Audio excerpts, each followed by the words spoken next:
Guys, something wild happened today. It was so crazy. I've got to tell you about it. It's really important. I'm not doing one of those things where it's going to be, hey, at the end of the video, I'll let you know. I'm going to tell you now. I'm going to tell you now what happened to me today. I was at a sporting event in the UK. It was a rowing regatta. I'm rowing. I'm 100 kilograms, heavyweight rower. I'm in a pair with another dude, two guys in a boat rowing a race. Basically became second against some very good opposition who obviously beat us. But after the event, I got into my car and I drove home and I realised something had happened. I'd been at an event in the UK and nobody had been stabbed. I'm not even joking. I know what you're thinking. I'm lying. You're lying, Tim. You're lying. I'm not lying. Why do I think that's so unusual then? Well, in the last 7 days in the UK, we've had stabbings. Stabbings are not going away. I've got some notes here and I've got some statistics. And the reason I want to talk to you about these statistics is because I made the video before. I'm making it again. I don't want my YouTube channel to be taken down. I don't. And I'm speaking facts on here, but there was a guy also who spoke facts called Trevor Philips in a documentary that I'm going to talk to you about in this video. And his documentary, this is Trevor Philips, he's a presenter, he's a black man who talks about race relations. He was a chair on the European Human Rights Commission, that's right. And yet his video doesn't exist anymore. His documentary is hard to find. I'm going to talk to you about that documentary because I think it is critical to what we're experiencing in the UK at the moment. But before I do that, and I'm going to keep this video short.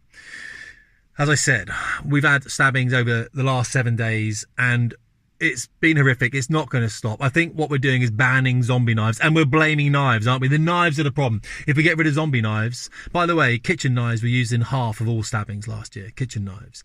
So these zombie knives, machetes or whatever, or machetes, these are not going to stop it, are they? But that's one of the things the government's doing. And my theory here, without getting myself banned off YouTube, and none of my mates, of which I haven't got any anyway, it doesn't matter, or my wife, let's say, not speaking to me again, my theory is that we need in the UK, in Great Britain, to be a little bit more racist.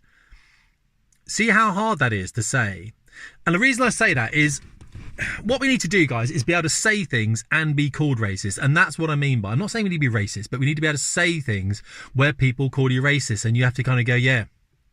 If that's what you define racism as, then I am. I get called it all the time. It doesn't matter anymore, does it? That word means nothing. It means nothing. It's like being called an Islamophobe. It's like, whatever. It doesn't matter. It's a made up word. It doesn't matter. I'm interested in protecting the people in the United Kingdom. I'm a British man. I'm an ex-military officer. I'm an ex-military officer, spent 20 years in the military. I'm interested in protecting people in the United Kingdom, British people. All right? I'm really interested in that. And if we remember, of course, that there has just been an attack in Solingen in Germany, hasn't there? The Festival of Diversity, where 3 people were killed, 8 people really hurt. So we have to look for people that are going to do us harm. And it doesn't seem to be other white people that are stabbing. Well, it seems to be young people that are doing a lot of this. But it seems to be, if we are going to profile people, it seems to be people who aren't, what I say, indigenous to the country that we happen to live in. So we're going to talk about that, of course, and it's a difficult one, isn't it? But one of the things I would just say is I want you to think about Stockport, those young girls that were killed down in Stockport at the Taylor Swift dance concert. And I want you to just think about the fact that if we were to racially profile people, if we were to do this, would someone have stopped that young black man coming in? Well, he was a Rwandan second-generation immigrant. Would someone have stopped that guy coming in and killing those 3 girls? For me, it's worth the risk of being called racist, isn't it? Call me racist, but I've saved 3 girls' young lives. And I've stopped 8 other people being critically wounded and obviously life-changing injuries. But you call me racist. Call me racist, but I've stopped that happening. We need to be able to be called racist more, all right? Because in this documentary that Trevor Philips obviously is now hidden, one of the things he says is that the problems we have with race nowadays, the documentary has said, things we won't say about race that are true. 2015, try and find it. It's hard to find. He says that if we'd had mature conversations about race, we wouldn't be in the position we are now. I'm going to talk about that a little bit later. But the issue being with things like Stockport, the damage that the government did, well, obviously we said before, didn't we? Keir Starmer, all he had to say was, look, I understand your pain. He didn't. He said, you're all far right. You're all racist. There is no reason to riot, he said. I think there's every reason to riot. Not condoning that at all. I'm absolutely saying we shouldn't do that. But I understood why people did it. And I understand why the criminal element of that now are obviously being locked up. But of course, there's frustration. They can't do anything. And this is what happens to the British population. We're so frustrated.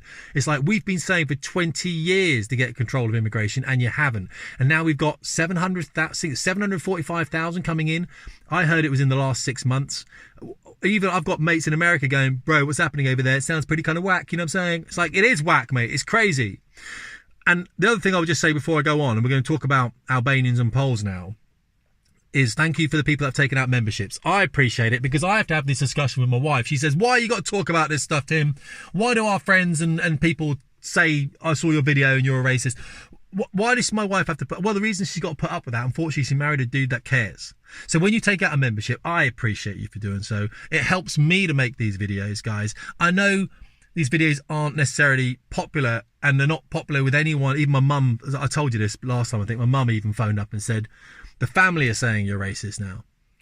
This is how, if you listen to this language and you allow this language, if you react to this language, then you will stop saying stuff. I think we just need to speak. As British people, this is not good enough from our government. I don't want these people in the country. I don't want Muslims in the country. I didn't ask for it. I didn't ask for it. I've said before, Islam has no place in the West. It genuinely doesn't, as far as I'm concerned. I trained some Muslim pilots. They were nice people, don't get me wrong. Their ideology does not conform to my Christian values in the way. It does not, has nothing. If you want to read something about it, go and read books on Crusades, whatever it is. It just never has. It's different. I don't want them here. Another thing, of course, is the moderate Muslims don't speak out about the fanatical ones. So if you're not speaking out about your community, I don't want you here. In fact, I don't want you here. However, let's just go on about this then, shall we? Thank you for taking out memberships. I really appreciate it. I will get things to you quicker than other people, and I will listen to your emails and your comments. Albanians. There are 1,270 Albanians in British prisons. In the UK, there's 47,000. These figures are important because that means that 2.7% of Albanians are in prison. So 2.7 of the British Albanian population is in prison. All right, that's a fact, 2.7. Poles, there's 900 Poles in prison in the UK. There's 700,000 Poles in the UK. That means 0.13% of all Poles in the United Kingdom are in prison. Albanians, 2.7% of them are in prison. Poles, 0.13%. That means that Poles, which are a 14 times larger demographic in the UK than the Albanians, there's 14 times as many Poles in the UK than there are Albanians. But Albanians are 20 times more in prison than the Poles are. I don't know whether you understand that maths, but it's crazy. It's crazy. So what we should be saying is, right, we don't want Albanians anymore into the UK. That would be, as a fact, that would sort a lot of that issue out. Get rid of all the Albanians. We don't want any more Poles, please. We'll have more Poles in. We'll have a lot more Poles, but we don't want any Albanians because Albanians are taking up our prison population. I think this is what they call a bit based. I'm not trying to be. These are facts. These are not feelings I'm dishing with. This is from the Office of National Statistics. Well, not that bit, but the next bit is. The next bit is. Let's do whites versus blacks. All right. Obviously, whites, 63,000 whites are in UK prisons. They make up 86% of the UK population. Blacks make up 3% of the UK population, of which there are 10,000 of them in UK prisons. So 0.13%, which is the same as the Poles actually, 0.13% of white people are in UK or British prisons. 0.13% of the white community is in British prisons. For the black community, 0.6% of blacks or the black community is in prison. So there's 4 times more, it's a per capita figure, 4 times more blacks in prison than whites per percentage of their ethnicity. And also, blacks are commit 4 times more homicides than whites. That's a fact from the Office of National Statistics. And I'll put that figure down in, the ONS doesn't lie, it's weird, it's like got Tourette's, it doesn't lie. I'll put that down in the description. So again, if we're going to racially profile people, if you're on a night out and you see groups of white people, groups of black people, those black people, or blacks, British blacks, whatever you want to call them, statistically are 4 times more likely to kill people than whites. That's a statistic. Now, this might get me into trouble.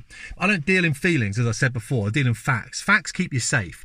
If you were a father down at that Stockport where you had your young daughter in there, if you had racially profiled the Rwandan second generation immigrant coming in there, your daughter, you know, you could do that and keep your daughter alive.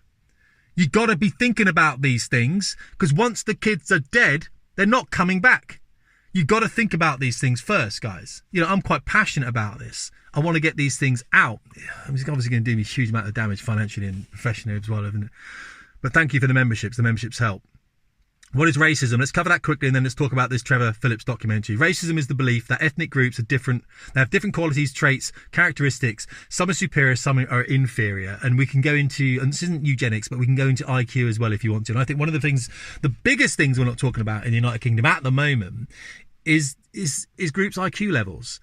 And I'm not just talking about whether they be Muslims or black, or whether they be Jews or Hindus or Sikhs. I'm talking about white population as well, impoverished, poor white kids, and the intelligence levels. And when people put these things up on YouTube, like I'm doing now, you have to look at their intellect level. Like, a woman comes back, busy day shopping, writes something nasty about, I can't remember her name, a lady did this, and she's just been refused bail. She's the wife of a Conservative councillor up north. I honestly just forgot her name. It's in my head. Connolly, is it? Something Connolly. And so she just put something up there. She apologised for it. Now, we should be able to put things online and make mistakes.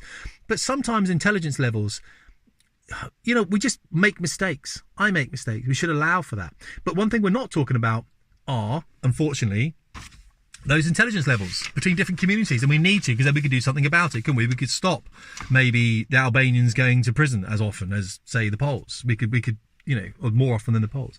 If you want to just quickly do Islam, black and white again about prison populations, we have Islam, 15% of the entire, right, so Islam make up about 6.5% of the UK population. 15% of that population are in prison. 15. A 50% increase over the last decade, by the way.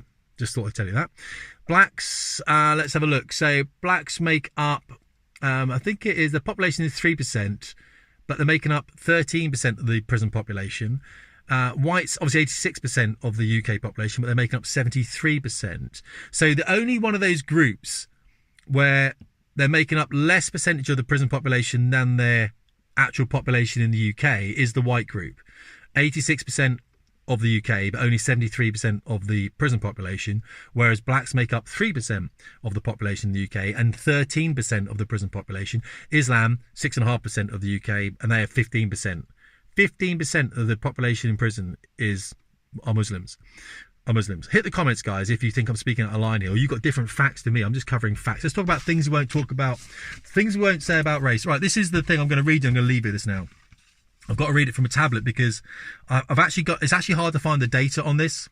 It's not easy to go and find this data. So here it is now. I'm going to read it to you.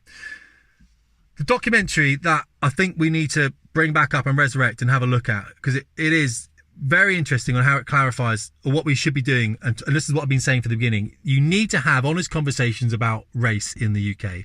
And by not doing them, you create more problems. By silencing people and calling everyone far right or racist, you make things worse. And I've been saying it for a long time, and I'm kind of sick of saying it. I'm sick of my wife having a go at me for making videos like this when I'm just trying to get an open conversation amongst British people about how they're going to run their country in the future. I'm sorry I'm getting animated. It does this sometimes, and I hate the fact I get angry. You know, I was a fast jet mate. I was a fighter pilot. I should be calmer than this. I just see the way things are going, and it's not good, especially for like my sister's kids. I haven't got kids, but my sister's kids, I just look at the future that they're walking into. I'm gonna have to wear glasses soon, guys. Right. Things We Won't Say About Race That Are True was broadcast on Channel 4 back in 2015. In this controversial and thought-provoking programme, Trevor Philips, a prominent figure in UK race relations and a black man himself, argued that the UK's efforts to improve racial equality, whilst well-intentioned, had also led to unintended negative consequences. So what that's basically saying is the effort by the UK government has been bollocks. They've tried to improve racial equality. This is this diversity nonsense, hasn't it? And it's actually led to negative consequences. Trevor Philips confronted some uncomfortable truths about racial stereotypes and claimed that the reluctance to speak openly about race for fear of being branded a racist had created more problems than it solved. The documentary discussed issues such as the rise of UKIP. This is back in 2015. That's for the Americans watching the UK Independence Party, potentially linked to unease about Britain's multicultural direction, and questioned whether the focus on avoiding offence had prevented meaningful discussion about race. Phillips advocated for more openness in discussing racial differences. As I've just said, in this video that's probably going to be demonetized, taken down and lose my channel, including supporting the idea of more sophisticated ethnic monitoring to address inequalities more effectively. I've been saying this as well. As for why it's not easily accessible now, it likely relates to its controversial nature and the sensitive subject matter, which may have led to its limited rebroadcast or availability on mainstream platforms.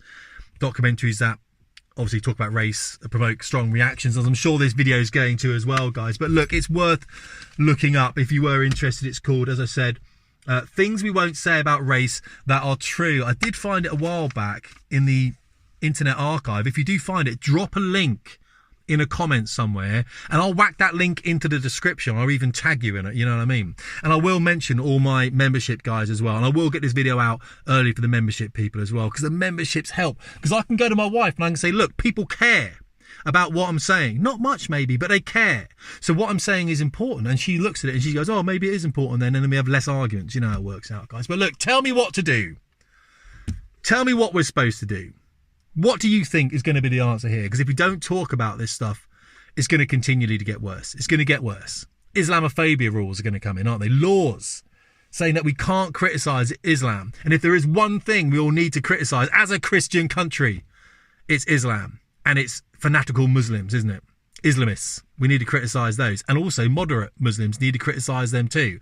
If the moderate Muslims are also criticising the fanatical Muslims, I'll be all right with it. I'll be cool. Yeah, let's all take the same side. Happy with that. But they don't, do they? Because they're all scared of them. Fine. And that's why we've got to chuck them out. We've got to chuck the Islamists out of the country. It's in big boatloads. Out you go. Go. Guys, we live on an island. We've got nowhere else to go. I'm not leaving the UK. I'm the last person. So you want to stand toe to toe with me and everything. You know, I've got you. I've got your hand on heart. I've got you, definitely, you know, stand together and everything, because this is our country, right? And even then, people are going to call me racist. 17 minutes, no one's watching this video. Again, annoys me. Guys, I'm sorry. Hey, look, I really appreciate you watching this far. I've got to work a way of doing this quicker and make it easier for you to absorb. I am sorry that I've taken up so much of your time. Have a great weekend. I do appreciate you watching. Thank you for the memberships, guys. I appreciate you as well a lot more than you realise. Tim Davies, Fast Jet Performance.